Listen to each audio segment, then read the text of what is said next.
Hello students, welcome to my channel easy learning accounts.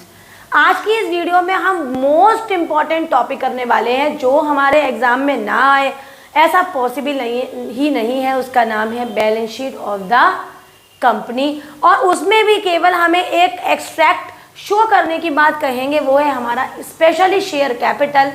तो share capital को हम किस तरह से balance sheet of the company में दिखाएंगे और किस तरह से उसको शो करेंगे, उसको हम देख लेते हैं। इस चीज़ को मैं कुछ पार्ट्स में बताऊंगी, हर एक कॉन्सेप्ट में कुछ ना कुछ ऐड करेंगे और देखेंगे कि बैलेंस शीट बनाते में हमें क्या क्या अंतर करना पड़ेगा। तो पहले अगर हमें एक नॉर्मल क्वेश्चन दिया हुआ है जिसमें बच्चों हमें ऑथराइज्ड कैपिटल है, हमारे पास इशूड कैपिटल है, एज वेल एज हमारे पास सब्सक्राइब्ड कैपिटल है। तीनों का मीनिंग आपको पता ही होगा। ऑथराइज जितनी हमें नॉमिनल, जितनी रजिस्टर्ड, जितनी हमें परमिशन मिली है कि इतने हम शेयर कंपनी में मैक्सिमम रख सकते हैं, वो होते हैं हमारे ऑथराइज्ड कैपिटल। जितने हम पब्लिक को बुलाते हैं और कहते हैं आओ हमारी कंपनी में शेयर्स अप्लाई करो, तो वो होते हैं हमारे इश्यूड कैपिटल। और सब्सक्राइब होते हैं जितनी पब्लिक हमारे पास आ जाती है। अब कुछ पब्लिक आती है और आने के बाद सारा पेमेंट जितने भी उसको इंस्टॉलमेंट में करना होता है वो पूरा कर देती है, तो वो सब्सक्राइब एंड फुल्ली पेड होता है। और अगर कुछ पेमेंट नहीं आता है, एरियर हो जाता है, तो उसको हम कहते हैं subscribed and not fully paid. तो इसको बैलेंस शीट में कैसे दिखाएंगे उसको फटाफट से देख लेते हैं। ये है हमारी balance sheet of the company. इसमें बच्चों कुछ इस तरह से हम शो करेंगे। सबसे पहले तो हम एक बैलेंस शीट का, क्योंकि एक्सट्रैक्ट दिखाने को कह रहे हैं, तो हम एक एक्सट्रैक्ट दिखाएंगे। इस एक्सट्रैक्ट में हमारा जो कॉन्सेप्ट होगा वो होगा 1 डाल के हम लिखेंगे equity and liability. Equity and liability लिखने के बाद बच्चों हम 1 लिखेंगे शेयर होल्डर्स फंड, और शेयर होल्डर्स फंड लिखने के बाद हम लिखेंगे ए डाल के शेयर कैपिटल।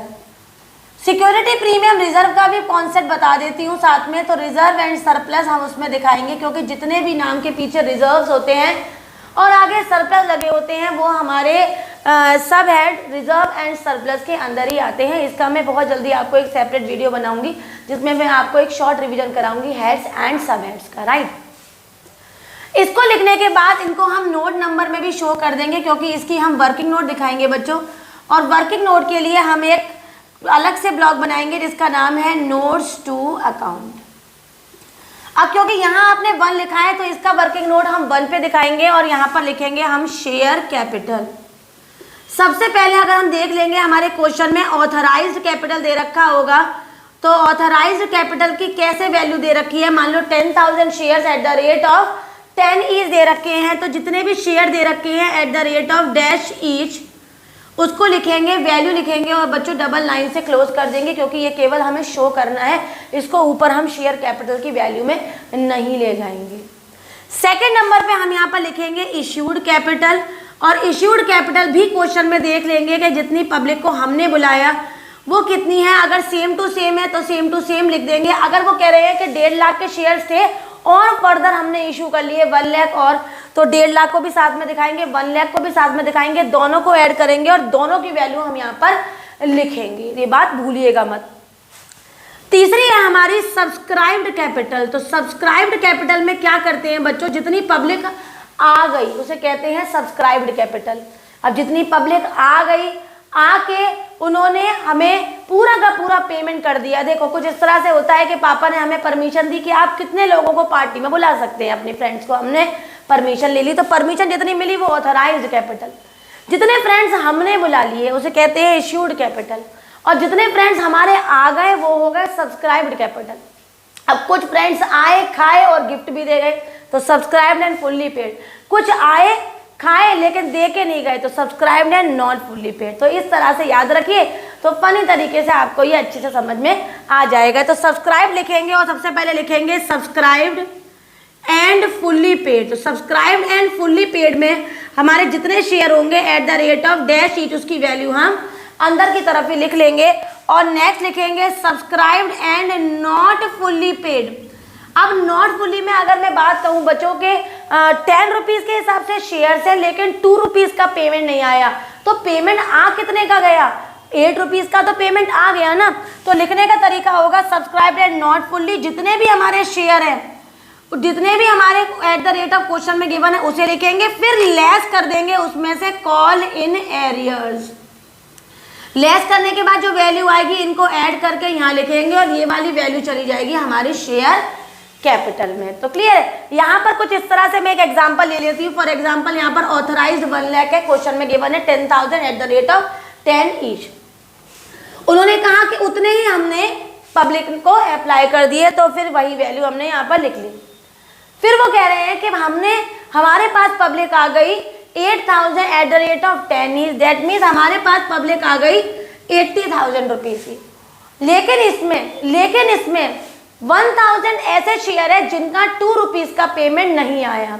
1,000 के ऐसे शेयर है जिनका 2 रुपीज के कॉल का पेमेंट नहीं आया। दोबारा सुन लीजिए, इस 8,000 eight the rate of 10 each के में हमारे 1,000 ऐसे शेयर है जिनका पेमेंट नहीं आया 2 रुपीज का फाइनल कॉल का। तो यहाँ पर क्या करेंगे बच्चों, 88,000 eight the rate of 10 each हमारे यहाँ पर वैल्यू होनी चाहिए थी, लेकिन 1,000 बाहर निकाल देंगे जिसका पेमेंट हमारा कुछ इंस्टॉलमेंट का नहीं आया। तो यहाँ पर जब आप 1,000 बाहर निकालोगे तो वैल्यू हो जाएगी हमारी 7,000 eight the rate of 10 each. तो यहाँ पर लिखेंगे हम यहाँ पर 70,000 सब्सक्राइब्ड एंड फुल्ली पेड में, राइट। अब सब्सक्राइब्ड एंड नॉट फुल्ली का देखिएगा वो कितने बचे थे हमारे 1,000, जिसमें ओनली 2 रुपीज का पेमेंट नहीं आया था। तो 1,000 eight the rate of 10 each हमारी पूरी वैल्यू हो गई, वो हो गई 10,000। उसमें एरियर हो गया हमारा 1,000 eight the rate of 2 each, तो ये हमारा एरियर हो गया 2,000 का। इसका मतलब 8,000 का पेमेंट हमारा आ गया। दोनों को ऐड करेंगे ये हो जाएगा 78,000 और यही 78,000 हम यहाँ लिखेंगे। ये बहुत सिंपल सी बात थी जिसमें हमारे पास फोरफीट का जिक्र नहीं हो रहा था। अगले कॉन्सेप्ट पे चलते हैं। अगर क्वेश्चन कह रहा है कि हमारे शेयर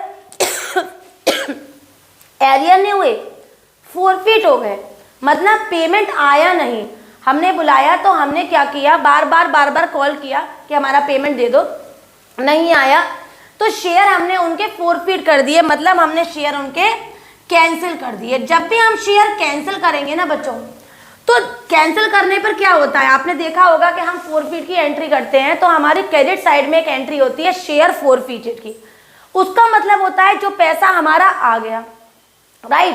तो हमारे जो सब्सक्राइब एंड फुल्ली पेड के जो शेयर होंगे उसमें हम 1,000 तो हटा देंगे क्योंकि वो हमारे फोरफीट हो गए, अगर सेम एग्जांपल ले लें तो। लेकिन जो हमारी वैल्यू आएगी उसमें बच्चों हम ऐड करेंगे शेयर फोरफीटेड। व्हाट इज द, यहाँ पर क्या वैल्यू आएगी, what is the meaning of this word, यहाँ वो वैल्यू आएगी जो हमने शेयर फोरफीट किए थे 1,000 अकॉर्डिंग टू दिस एग्जांपल, उसमें जितने रुपए का पेमेंट आ गया। तो अगर मैं कॉल की बात करूं तो पेमेंट हमारा 8 रुपए का आ गया है बच्चों। अगर मैं इसी एग्जांपल को सेम लूं तो पेमेंट हमारा 8 रुपए का आ गया है बच्चों। तो 8 रुपए का पेमेंट दिखाएंगे हम वहां पर, तो वो 8 रुपए हम यहाँ पर ऐड कर देंगे और ऐड करके जो वैल्यू आएगी वो हमारी यहाँ चली जाएगी।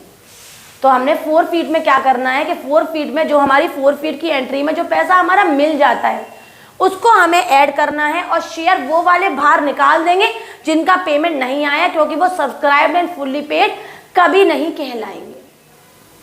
तीसरी और आखिरी और बहुत इंपॉर्टेंट बात, अगर मैं बोलूं कि मेरे 8,000 shares at the rate of 10 each है, इसको भूल सुनिएगा ध्यान से, 8,000 rupees eight the rate of 10 each है, मतलब मेरे टोटल 80,000 यहाँ वैल्यू आनी चाहिए जो हमारी सब्सक्राइब्ड है।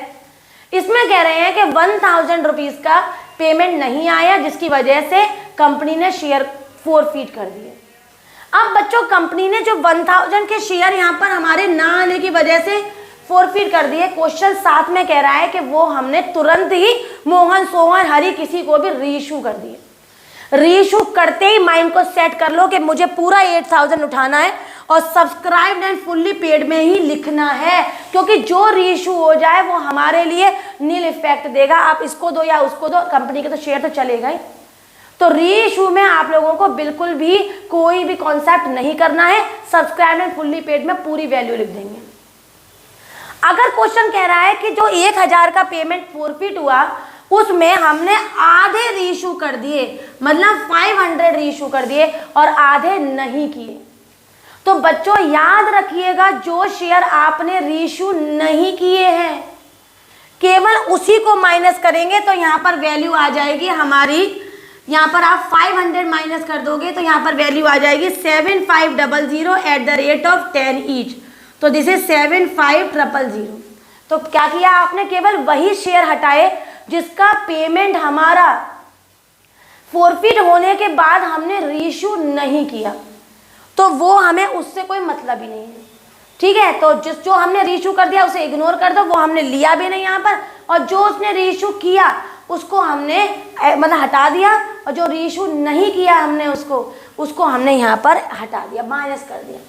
अब इतनी वैल्यू लिखने के बाद आपको क्या चाहिए कि 500 जो आपने फोरफिट करे लेकिन रीइश्यू नहीं करे, उसमें कुछ का पेमेंट तो आ गया ना, तो जितने का भी बच्चों यहाँ पेमेंट आ गया ऐड कर देंगे शेयर फोरफिटेड के नाम से। तो ये वो होंगे 500, और 500 में अगर बात करूं तो अकॉर्डिंग टू क्वेश्चन चलूं तो केवल 2 का पेमेंट नहीं आया था, 8 का आ गया था।